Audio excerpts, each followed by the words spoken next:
Hi hello ನಮಸ್ಕಾರ, ಎಲ್ಲ ಹೇಗಿದ್ದೀರಾ? ಎಲ್ಲ ಚೆನ್ನಾಗಿದ್ರು ಅಂತ ಭಾವಿಸ್ತಾ ಇವತ್ತಿನ ವಿಡಿಯೋ ಶುರು ಮಾಡ್ತಾ ಇದ್ದೀನಿ. ಇವತ್ತು ನಾವು ಹೋಗ್ತಾ ಇರೋಂಥ ಜಾಗ ಶಿವಗಂಗೆ ಫಾಲ್ಸ್. ಅದ್ರ ಮಜ್ಜಾನೇ ಬೇರೆ. ರೀಸೆಂಟಾಗಿ ಕಳೆದ ಒಂದು 5-6 ವರ್ಷದ ಹಿಂದೆ ಯಾವುದೇ ರೀತಿ ಒಂದು ಸಾವು ನೋವು ಇಲ್ಲೇನು ಆಗಿಲ್ಲ. ಆದರೆ ಕಳೆದ 5-6 ವರ್ಷದ ಹಿಂದೆ ಒಂದು ಘಟನೆ ನಡೆದಿದೆ. ಆದರೆ ಈಗ 5-6 ವರ್ಷದ ನಂತರ ಯಾವುದೇ ರೀತಿಯ ಅಪಾಯ ಆಗಿಲ್ಲ. ನೋಡೋಣ ಯಾವ ರೀತಿ ಇದೆ ಯಾವ ರೀತಿ ಇಲ್ಲ ಅಂತ ತೋರ್ತೀನಿ. ಮಾಡಿ ನಾವು ಬ್ಲಾಕಲ್ಲಿ ನೋಡ್ಕೋತೀವಿ. ಕತೆ ಎಲ್ಲಿವರೆಗೂ ಮಾಡಿದಿರಿ? ಬೂತ್ ಬಂಗ್ಲೆ ಥರ ಇದೆ.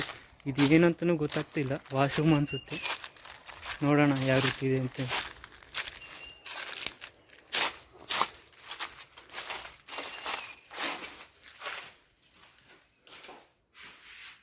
ಇದೇನೋ ಒಂಥರ ಇದೆಯಪ್ಪ, ಏನೋ ಕೆಟ್ಟದಾಗಿ ಎಲ್ಲ ಬರೆದಿದ್ದಾರೆ. ಇಲ್ಲಿ ಬಂದು ಒಂಥರ ವಿಶ್ರಾಂತಿ ಗೃಹ ಇದ್ದಂಗೆ ಇದೆ. ವಿಶ್ರಾಂತಿ ಮಾಡೋದಕ್ಕೆ ಇಲ್ಲಿ ಬಂದು ಕೂಡ್ರೋದಕ್ಕೆ ಮಾಡಿದ್ದಾರೆ. ಆದರೆ ಇಲ್ಲೀಗ ಎಲ್ಲ ಹಾಳಾಗಿ ಕುಂತಿದೆ.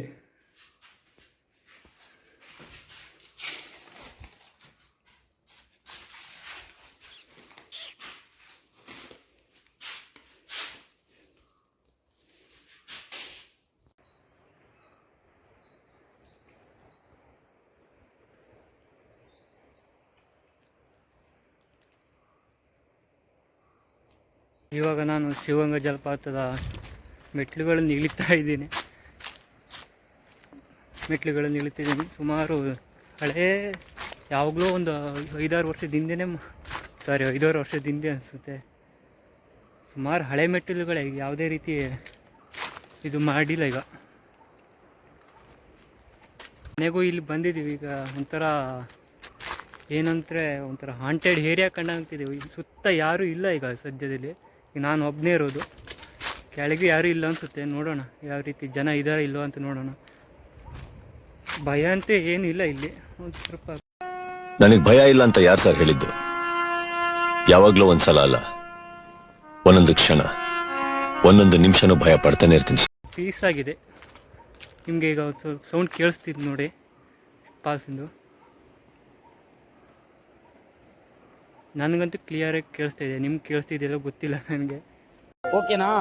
ಒಟ್ಟಿನಲ್ಲಿ ಇಂಥ ಪಕ್ಕಾ ಬೇಸಿಗೆಗಾಲದಲ್ಲೂ ಈ ರೀತಿ ಸೌಂಡ್ ಆಗುತ್ತೆ ಅಂದರೆ ಇನ್ನು ಮಾನ್ಸೂನ್ ಟೈಮಲ್ಲಿ ಯಾವ ರೀತಿ ಸೌಂಡ್ ಆಗ್ಬೇಡ ಅಂತ ನನ್ನ ಅಭಿಪ್ರಾಯ. ನೋಡೋಣ.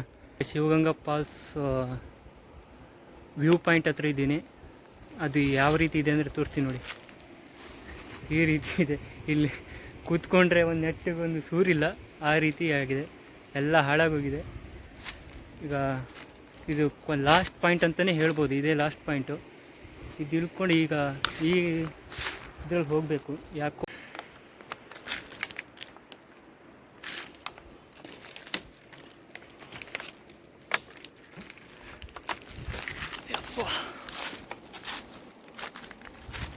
ಕೆಳಗೆ ಇಳಿಯೋದಕ್ಕೆ ಟ್ರೈ ಮಾಡ್ತಾಯಿದ್ದೀನಿ. ಈಗ ನೋಡೋಣ ಯಾವ ರೀತಿ ಇದೆ ಅಂತೇಳಿ.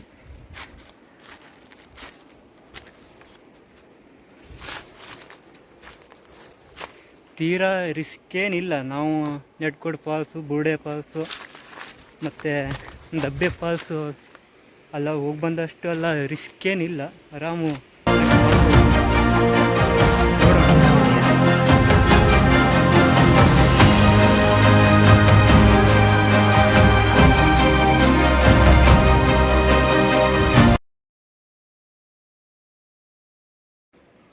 ನಾನು ವ್ಯೂ ಪಾಯಿಂಟ್ ತನಕ ಅಷ್ಟೇ ಮೆಟ್ಲು ಇದೆ ಅಂತ ಅಂದ್ಕೊಂಡಿದ್ದೆ. ಆದರೆ ಕೆಳಗೆ ತನಕನೂ ಇದೆ ಮೆಟ್ಲು. ಆದರೆ ಅದು ಎಲ್ಲ ಹಾಳಾಗೋಗಿದೆ. ಕಲ್ಲುಗಳಿಂದೆಲ್ಲ ಮಾಡಿದ್ದಾರೆ. ನೋಡೋಣ. ಇಲ್ಲಿ ತನಕ ಬಂದು ನಾನು ಒಬ್ಬನೇ ಬಂದಿದ್ದೀನಿ. ಏನಾದರೂ ಹುಲಿ ಚಿರತೆ ಏನಾದ್ರು ಬಂದರೆ ನಂಗೆ ದೇವರಣೆ ಮರ ಹತ್ತಕ್ಕೆ ಬರೋಲ್ಲ. ಪಟ್ಟೆ ಹುಲಿ ಬಲು ಕೆಟ್ಟ ಹುಲಿ ಕಾಡಲಿ ಬರುತ್ತಿತ್ತು. ಪಟ್ಟೆ ಹುಲಿ ಬಲು ಕೆಟ್ಟ ಹುಲಿ ಕಾಡಲಿ ಬರುತ್ತಿತ್ತು. ಕತ್ತಲಲ್ಲಿ ಆರ್ಭಟಿಸುತ್ತಲೇ ಸುತ್ತಲೂ ನೋಡಿತ್ತು. ನಾನು ಸ್ಟಾರ್ಟಿಂಗ್ ಮೆಟ್ಲುಗಳು ನೋಡಿದಾಗ ತುಂಬ ಈಸಿನೇ ಇದೆ ಅಂದ್ಕೊಂಡಿದ್ದೆ. ಆದರೆ ಪಿಕ್ಚರ್ ಅಭಿ ಬಾಕಿ ಅಂದಂಗೆ ಕೆಳಗೆ ಮೆಟ್ಲೆಗಳೇ ಇಲ್ಲ. ಈಗ ಸಿಕ್ಕಾಪಟ್ಟೆ ರಿಸ್ಕ್ ಇದೆ. ನೋಡೋಣ ಯಾವ ರೀತಿ ಇದೆ ಅಂತೇಳಿ. ಅದೇ ಇಲ್ಲಿ ಕೆಳಗಡೆ ಮೆಟ್ಲೇ ಇಲ್ಲ. ಈಗ ಸಣ್ಣ ಕಾಲ್ದಾರಿ ಇದೆ, ನೋಡ್ಕೊಂಡು ಬರೋಣ. ಸಿಕ್ಕಾಪಟ್ಟೆ ರಿಸ್ಕ್ ಇದೆ. ತಿನ್ನೋದಕ್ಕೆ ಏನೂ ತಂದಿಲ್ಲ. ಒಂದೇ ಒಂದು ವಾಟರ್ ಬಾಟ್ಲು ತಂದಿದ್ದೀವಿ. ಅದ್ರಾಗೆ ಈಗ ಕೆಳಗೆ ಇಳಿದು ಮೇಲೆ ಹೊತ್ತು ಹೋಗಬೇಕು. ಏನಾಗುತ್ತೋ ನೋಡಬೇಕು. ಸಿಕ್ಕಾಪಟ್ಟೆ ಈಗ ರಿಸ್ಕ್ ಇದೆ. ಮತ್ತು ಯಾರೂ ಇಲ್ಲ, ಸುತ್ತಮುತ್ತ ಯಾರೂ ಇಲ್ಲ, ಇರೋದು ನಾವೊಬ್ಬನೇ. ಸೌಂಡ್ ಕೇಳಿಸ್ತಾ ಇದೆಯಾ ನಿಮಗೆ? ನಂಗೆ ಕ್ಲಿಯರಾಗಿ ಕೇಳ್ತಿದೆ, ಮೊಬೈಲಲ್ಲಿ ಅಷ್ಟು ಕೇಳಲ್ಲ ಅನಿಸುತ್ತೆ. ಕೇಳಿದ್ರೆ ಒಂದು ಲೈಕ್ ಮಾಡಿ, ಸಬ್ಸ್ಕ್ರೈಬ್ ಮಾಡಿ. ಆಯ್ತು ಬಿಡು. ನಾನು ಫಾಲ್ಸ್ ವ್ಲಾಗ್ ಯಾಕೆ ಮಾಡ್ತಾಯಿದ್ದೀನಿ ಅಂದರೆ, ಪಬ್ಲಿಕಲ್ಲಿ ನನಗೆ ವ್ಲಾಗ್ ಮಾಡೋಕ್ಕೆ ಅಷ್ಟು ಇದಾಗ್ತಿಲ್ಲ, ಯಾಕಂದರೆ ಪ್ರೈವಸಿ ಸಿಗ್ತಾಯಿಲ್ಲ. ನನಗೆ ಜನರುಗಳ ಮಧ್ಯೆ ಮಾತಾಡೋದಕ್ಕೂ ಒಂದು ಸ್ವಲ್ಪ ಮುಜುಗರ ಆಗುತ್ತೆ.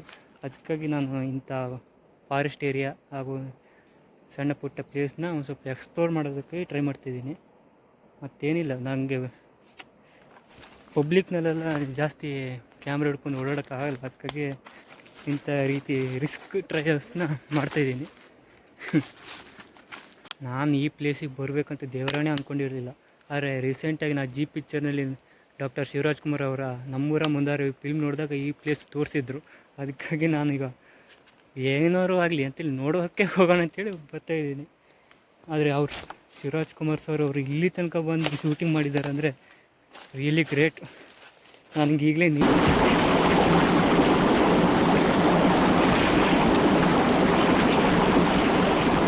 ಫೈನಲಿ ಶಿವಗಂಗಾ ಫಾಲ್ಸ್ ಹತ್ರ ಬಂದಿದ್ದೀನಿ. ಈ ಫಾಲ್ಸ್ ಅಲ್ಲಿದೆ, ಈಗ ನಾನು ಇಲ್ಲಿದ್ದೀನಿ. ಆದರೆ ಒಂದು ಚೂರು ನೀರು ಮುಟ್ತೆ ಆ ಕಡೆ ಹೋಗ್ಬೇಕು. ಯಾಕಂತಂದರೆ ನನಗೂ ನೀರಿಗೂ ಆಗ ಬರೋದೇ ಇಲ್ಲ. ಗಂಡ ಗಂಡ ಜಲಗಂಡ. ಅಮ್ಮವ್ರ ಗಂಡ ಕೇಳಿಸ್ಕೊಂಡಿದ್ದೀನಿ. ಇದ್ಯಾವ್ದು ಜಲಗಂಡ? ಏ ಮೂರ್ಖ, ಅಗ್ನಿಗಂಡ, ಸರ್ಪಗಂಡ, ವಾಯುಗಂಡ, ಈ ತರ ನಾನಾ ತರದ ಗಂಡಾಂತರಗಳಿವೆ. ನಿನಗೆ ನೀರಿನ ಗಂಡ ಇದೆ. ಯಾಕಂತಂದರೆ ನಂಗೆ ಈಜೇ ಬರಲ್ಲ. ಅದಕ್ಕೆ ಏನಾರು ಒಬ್ಬನೇ ಬಂದಿರೋದ್ರಿಂದ ಏನಾರು ಅಪಾಯ ಆದರೆ ಮನೆಗೂ ತೊಂದರೆ, ನನಗೂ ತೊಂದರೆ, ನಿಮಗೂ ತೊಂದರೆ. ಯಾಕೆ ಅಂತೇಳಿ ಈಗ ಸುತ್ತಾಕ್ ಹೋಗ್ತೀನಿ. ಈಗ ನಾವು ಒಟ್ಟಿನಲ್ಲಿ ನೀರು ಮುಟ್ಬಾರ್ದು. ಇಲ್ಲಿ ಬಂದು ಇದೇ ಫಾಲ್ಸ್ ಎದುರುಗಡೆ ಫಸ್ಟ್ ಸಿಗೋ ಗುಂಡಿನೇ ಇದು. ಇದರಲ್ಲಿ ಸುಮಾರು ಜನ ಸತ್ತಿದ್ದಾರೆ. ಒಬ್ಬ ಕಾಲೇಜ್ ಹುಡುಗ ಇದರಲ್ಲೇ ಈಜಕ್ಕೋಗಿ ಸತ್ತಿದ್ದಾನೆ, ಇದರಲ್ಲಿ ಇದೇ ಗುಂಡಿಯಲ್ಲಿ. ಇದು ಸುಮಾರು ಒಂದು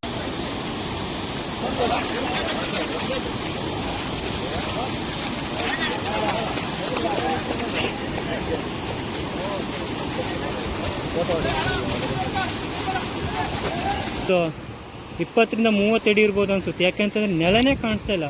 ನೋಡೋಕ್ಕೆ ಚಿಕ್ಕದಾಗಿದ್ರು ಸಿಕ್ಕಾಪಟ್ಟೆ ಆಳ ಇದೆ ಅನಿಸುತ್ತೆ. ಇದು ಫುಲ್ ಬ್ಲ್ಯಾಕ್ ಆಗಿದೆ ನೀರು, ಅಷ್ಟು ಆಳ ಇದೆ.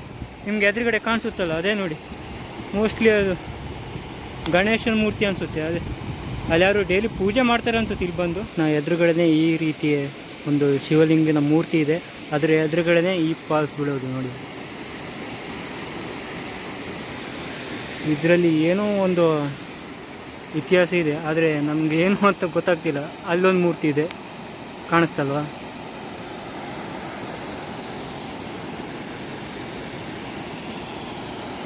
ಶಿವಗಂಗಾ ಫಾಲ್ಸು ಮೊದಲು ಶಾಲ್ಮಲಾ ನದಿಯಿಂದ ಸೃಷ್ಟಿಯಾಗಿರೋದು ಅದು. ಹಾಗೂ ಶಾಲ್ಮಲಾ ನದಿ ಅಂದ್ಕೊಂಡು ನೆನಪಿ ಬರೋದೇ ನಮಗೆ ಸಹಸ್ರಲಿಂಗ. ಅದಾದಮೇಲೆ ಇದು ಬೇಡ್ತಿ ನದಿಯಾಗಿ ಸೇರಿಕೊಳ್ಳುತ್ತೆ.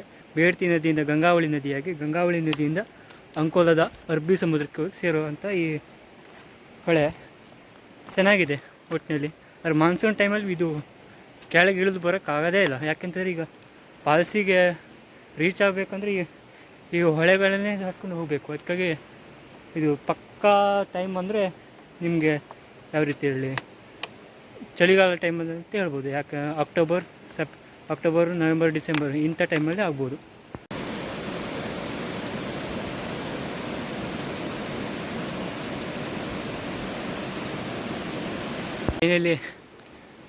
ಫೈನಲಿ ಶಿವಗಂಗಾ ಪಾಸ್ ನೋಡ್ಕೊಂಡು ಈಗ ಬಂದಿದ್ದೀನಿ. ಯಾವುದೋ ಒಂದು ಜೋಶಲ್ಲಿ ಈಗ ಕಾರ್ ಹಿಡ್ಕೊಂಡು ಬಂದೆ.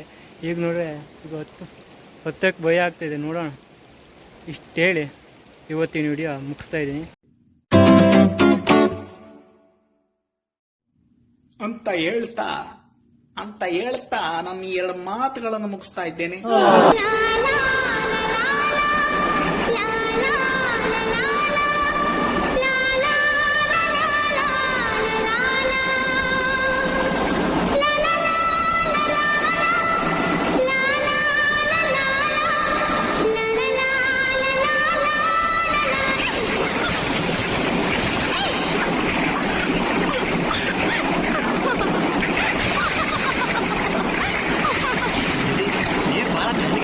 ಬಾರ ಮಾರುತಿ ಬಾ